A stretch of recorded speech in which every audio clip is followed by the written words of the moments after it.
గంగాదేవి స్మరణం, గంగా మహాత్యం.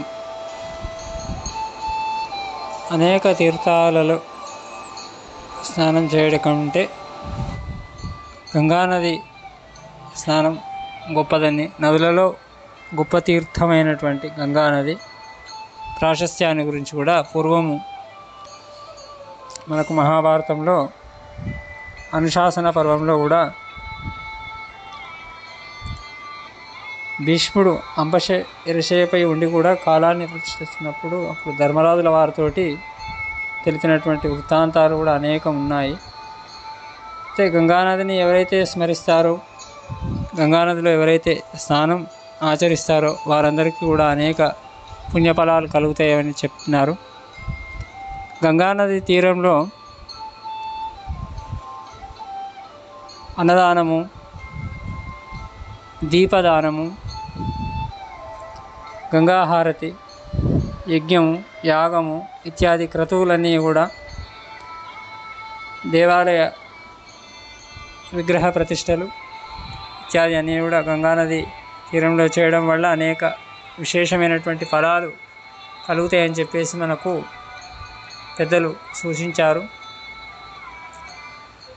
గంగానది ఎంత పవిత్రమైనటువంటిది అంటే, మానవుడు మరణించిన తర్వాత ఆస్తికలు తీసుకొని పోయి గంగానదిలో కలిపితే ఆ ఆస్తికలు, ఎముకలు ఆ గంగానదిలో ఎన్ని సంవత్సరాలు ఉంటే అన్ని సంవత్సరాలు వారు మరణ అనంతరం అక్కడ స్వర్గంలో నివసిస్తారు అని ఒక ఆర్యోక్తి. అంత పవిత్రమైనటువంటిది గంగా. సూర్యుడితో సమానమైనటువంటిది, భూమితో సమానమైనటువంటి గంగానదిని సేవించిన వారు ఉత్తమగతిని పొందుతారని చెప్పేసి మనకు పురాణాల ద్వారా తెలుస్తున్నది. ఇలా అనేకమైనటువంటి విశేషాలు గంగానదితో ఇవ్వబడి ఉన్నాయి. ప్రతి భూలోకంలో జలం తగ్గినప్పుడు సమస్త మానవాళికి, జంతు జీవరాశులకు నీళ్లు ఎంతో ప్రాధాన్యం కాబట్టి, వాటితోటి అన్ని ముడిపడి ఉన్నాయి కాబట్టి, అలాంటి నీళ్లను రప్పించడానికి భగీరథుడు ఘోర తపస్సు చేసిన తర్వాత, దేవతలను మెప్పించిన తర్వాత అప్పుడు గంగాదేవిని భూమిపై తీసుకురావడానికి ప్రయత్నం చేశారు. అప్పుడు శివుడు, పరమశివుడు మరి గంగాదేవి అంటది, ఎవరు మరి నాకు నా యొక్క ప్రవాహాన్ని తట్టుకునే శక్తి ఎవరికి ఉన్నది భూలోకంలో, ఏ దేవతలకు ఉన్నది, మరి కష్టమవుతుందేమో, మరి నాది విస్తృతంగా ఉంటుందని గంగాదేవి అంటే కూడా అప్పుడు విష్ణుమూర్తి అంటాడట, శివుడు నీకు రక్షగా ఉంటాడు, నీ ప్రవాహాన్ని ఆపే శక్తి ఆయనకు ఒక్కడికి ఉన్నదని చెప్పేసి అప్పుడు విష్ణుమూర్తి చెప్పగానే గంగాదేవిని శివుడు తన శిరస్సున పెట్టుకున్నాడు. ఒక పాయను భూలోకంపైకి వదిలినాడు. ఆ ఒక పాయ వదిలినది ఆ గంగాదేవి గంగోత్రిలో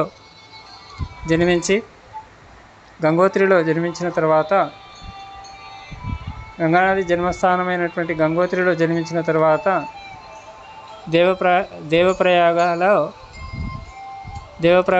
దేవప్రయాగ నుంచి హరిద్వారం నుండి నేరుగా అలహాబాదు, వారణాసి, కాశీ క్షేత్రం, అక్కడ నుండి బీహార్ నుండి కలకత్తా దగ్గర గంగాసాగర్లో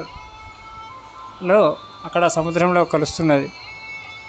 పుష్కరం వచ్చినప్పుడు కానీ, పుష్కరం రానప్పుడు కానీ, పర్వదినం కానీ, ఏ సమయాలలో అయినప్పటికీ కూడా గంగాదేవి చాలా పరమ పవిత్రమైనటువంటిది. కాబట్టి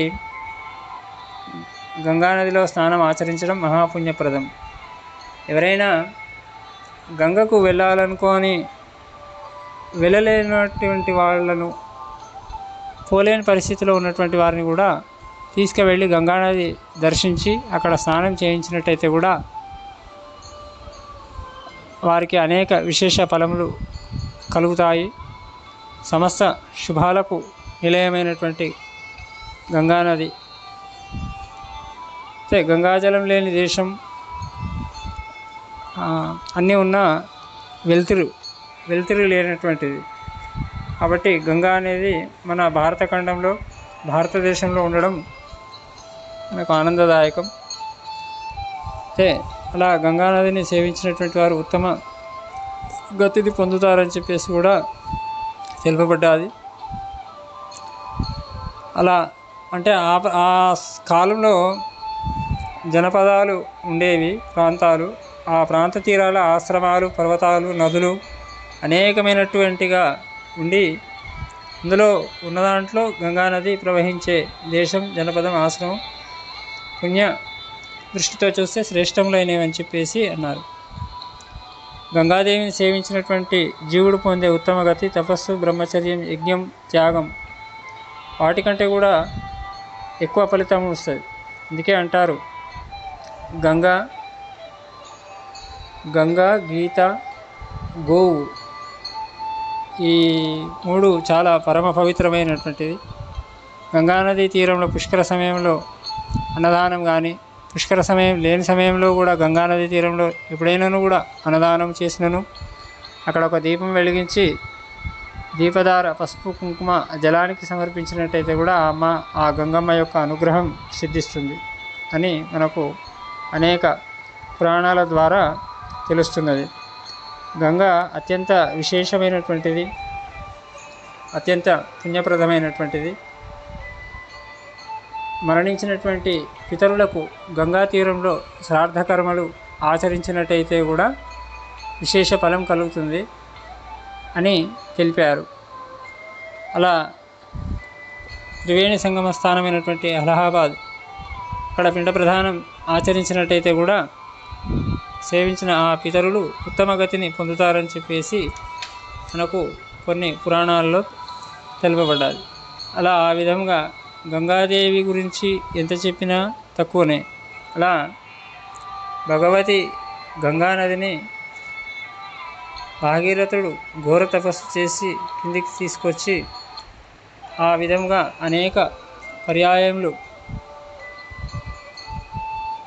అయితే గంగా కొన్ని దాంట్లలో గంగా గిరిరాజు హిమవంతుని కూతురు, శంకర భగవానుని పత్ని, స్వర్గానికి భూమికి శోభాయమానైనది, భూమండల వాసులకు శుభాన్ని కలిగించే పరమ సౌభాగ్యవతి, ముల్లోకాలకు కూడా పుణ్యప్రదాయిని ఆ భాగీరథి మధుస్రవంతి అని అంటుంటారు. ఆ విధంగా గంగానది గురించి ఎంత చెప్పినా తక్కువనే. మనం వర్ణన చేయలేము, గంగానది మహాత్యాన్ని వర్ణన చేయలేము. కానీ కనీసం మనం తీర్థయాత్రలకు అక్కడ వెళ్ళినప్పుడు గంగాజలం ఇంటికి తీసుకొని వచ్చి ఏదైనా శుద్ధి కోసం, మళ్ళీ గృహశుద్ధి కోసం కానీ అలా వివిధ సందర్భాలలో కూడా ఇంట్లో ప్రోక్షణ చేస్తే, చదువుకుంటే కూడా ఆ గంగాదేవి యొక్క అనుగ్రహం కలుగుతుంది.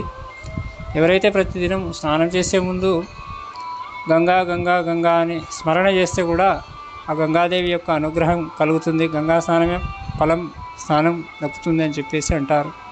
ప్రయాణ మార్గంలో ఎక్కడైనా నీళ్ళు లేని చోట్లలో కాస్త నీళ్లు తీసుకొని విభూతి ధరించి కొంచెం నీళ్లు తలపై చల్లుకొని గంగా స్నాన ఫలం అని గంగా స్నాన పరిస్తే అని చెప్పుకొని కొంచెం నీళ్లు చల్లుకున్నా కానీ ఆ గంగా స్నాన ఫలం సిద్ధిస్తుందని చెప్పేసి, గంగాదేవి యొక్క అనుగ్రహం కలుగుతుందని చెప్పేసి అంటారు. ఆ విధంగా గంగానది కేవలం మానవులకే కాక సమస్త దేవతలకు కూడా శుభాన్ని, దేవతలకు కూడా ఎంతో ఇష్టమైనటువంటి ఆ గంగాదేవి మనందరినీ కాపాడాలని చెప్పేసి కోరుతూ గంగాస్మరణ. అలా గంగాదేవిని ఆరాధించాలి, గంగాను సేవించాలి. గంగానదిలో సబ్బులు, షాంపూలు ఇత్యాది స్నానాలు చేసేటప్పుడు వాడకూడదు. పవిత్రమైనటువంటి గంగను మనం కూడా పవిత్రంగా ఆచరించి చూసినట్టయితే ఆ అమ్మవారి యొక్క అనుగ్రహము అందరికీ సిద్ధిస్తుంది. బలో గంగా మాతాకి జై.